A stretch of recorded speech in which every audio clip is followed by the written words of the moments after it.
Good afternoon, everyone. I'm here to update you on the case of Miranda Corsetti, the missing juvenile. The missing juvenile went missing on February the 24th. I am going to outline the timeline for you, but I want to remind you that this is an ongoing investigation. So as law enforcement continue to investigation, things could change at any moment. So here's the timeline how it first started. So yesterday afternoon, we had a witness that came in that said she wanted to provide us information on the missing juvenile from Gulfport. Based on the tips and investigation by the detective, we believe that 16-year-old Miranda Corsetti was contacted by 35-year-old Stephen Gress on a social media app. And I'm going to stop there for one moment and just want to remind all the parents out there, please, I'm begging you, please, make sure you know what your kids are doing on social media. And to the kids also, if someone is contacting you and are not a family member, please let your parents know. So again, we're talking about a 16-year-old that was contacted by a 35-year-old. On February the 14th, we know that Mr. Gress went to Miranda's home, picked her up, took her to his house, which is located at 2708 27th Avenue North. He took her to the house. She spent the day there. We know he took her back on the 24th. On the 15th of February, we know she went back to the house on her own. Now, on the 20th at the house, there was some type of dispute over some missing jewelry. So from the 20th through the 24th, she was beaten and tortured because they could not find this piece of jewelry. We know that sometime there, she was then killed. Mr. Gress placed her body in his car along with his domestic partner, Michelle Brandis, and they drove her to Largo. In Largo, the detectives found evidence that Miranda was dismembered at that location. They then placed her in a car and they drove her down to Ruskin, where they dumped her into a dumpster, and her body is somewhere, possibly in a landfill somewhere in that county. Yesterday, we realized that Mr. Gress was already in custody for pointing a harpoon at his domestic partner and possession of drugs. He is still in county jail as we speak today. We are now looking for Michelle Brandis. The picture's to my left and to your right. Michelle, if you're out there, we're trying to tell you to turn yourself in because we will find you sooner or later. And if anybody out there is trying to help Michelle, if we can, we will charge you with the charges we can charge you with. As of this point, Mr. Gress is being charged with kidnapping Miranda, and this is an active investigation. More charges are soon to follow. I want to thank the following agencies for helping us out: Gulfport, Largo, and Pinellas County Sheriff's Office, our state and federal partners. Again, this is a horrific crime. We are still investigating it. We want to ensure that we bring justice to Miranda. The investigators are looking at every piece of evidence that we can find. And again, I want to say we want to hold all responsible parties accountable. I'm Commander Mary Farron. I'm currently the acting chief of police for Gulfport. We are very familiar with Miranda. We know that she is a frequent runaway, and she has a history of mental health issues as well as drug abuse. The grandmother is her primary caregiver at this time, and she said that she normally comes home, so she doesn't report her missing every time she leaves. She just didn't come back in a timely manner this time. Was it her grandmother that reported her missing then? It was. And any affiliation with local schools noticing that she was absent for 10 days? No, Miranda is actually homeschooled. Yeah, we do want to talk to her because, again, she was present when they moved Miranda around, and we want to talk to her. And again, either she can come in and talk to us, or we will find her.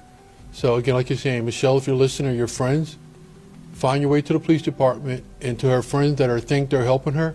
If we can make charges, we will make charges.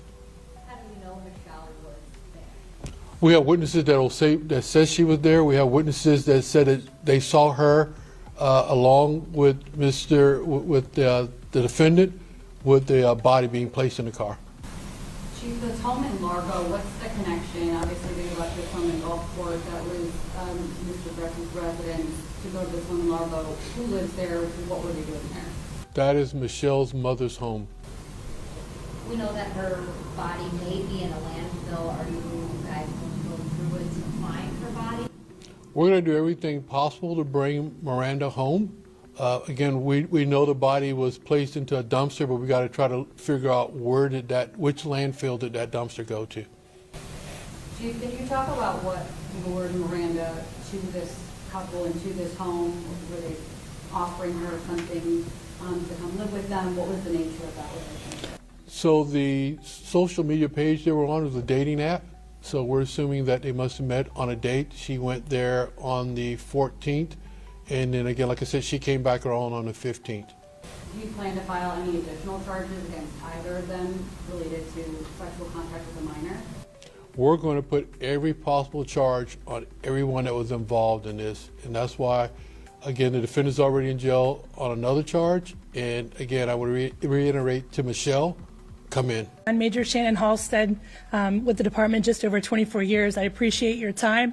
I understand the difficulty in transitioning to that from that conversation right into another one, but we've had an important update in this case that we want to share with everyone. We've been investigating a missing runaway since March 1st. His name is Alistair Nasir. He was last seen in the 6500 block of the Bayou Grand Boulevard Northeast. The update that I want to share with you is that when we originally posted him on our social media page, we didn't have any reason to believe that he would be missing and endangered. As you know, we often have between 12 and 15 runaways at any given time. Last night at 2 a.m., we received additional information sharing with us that the family found a note that he had written prior to leaving the residence. So the content of the note has obviously caused us alarm, and that's why we have listed him as missing and endangered today. The other thing that's happened since we last put out the media alert is that detectives were able to find additional video of him traveling westbound on 62nd Avenue past Mangrove Bay Middle School. The reason why I'm sharing that with you is because the original video that you saw, he was wearing a blue backpack in that video.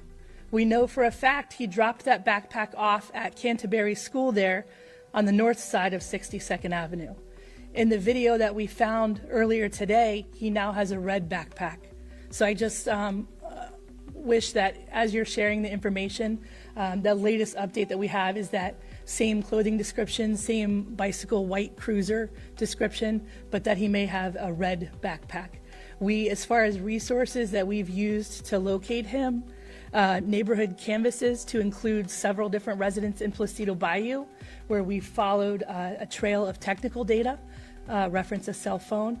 Obviously have examined computer. The family has been awesome in collaborating with us in reference to even working with a PI to try to get information out, both digital flyers, hard copy flyers. The other thing today, once we found that updated photo, is we have drones. Many of you probably realize there's a wooded area just south of the Canterbury campus. So, our concern is he in that wooded area somewhere? So we've been working on that this morning. Ma'am, no, absolutely no indications of that. The backpack that he dropped off was dropped there strategically for a certain person, and we've talked with her and all of his friends. We've also talked with personnel at the school he attends, as well as doing, as part of the neighborhood canvas, we had a specific residence in Placido Bayou, and then talked with everyone in the surrounding houses to see if there's other teenagers that live close by. As you know, sometimes the digital evidence will give you an address, but it's not an exact location. So there's been a lot of neighborhood canvassing throughout that neighborhood, ring doorbells, surveillance systems to see if we can find a better location. Is there anything that you would say to Alistair about the people who are missing him and wanting him to come home? Sure, absolutely. I appreciate that question. The family is obviously very concerned. He has, I believe there are 3 brothers in the family, and the middle brother actually came back from out of town to help with the search of this. So I think that speaks, the family is concerned. This is not something that this kid normally does, and it's important that we have everyone's help in trying to locate him.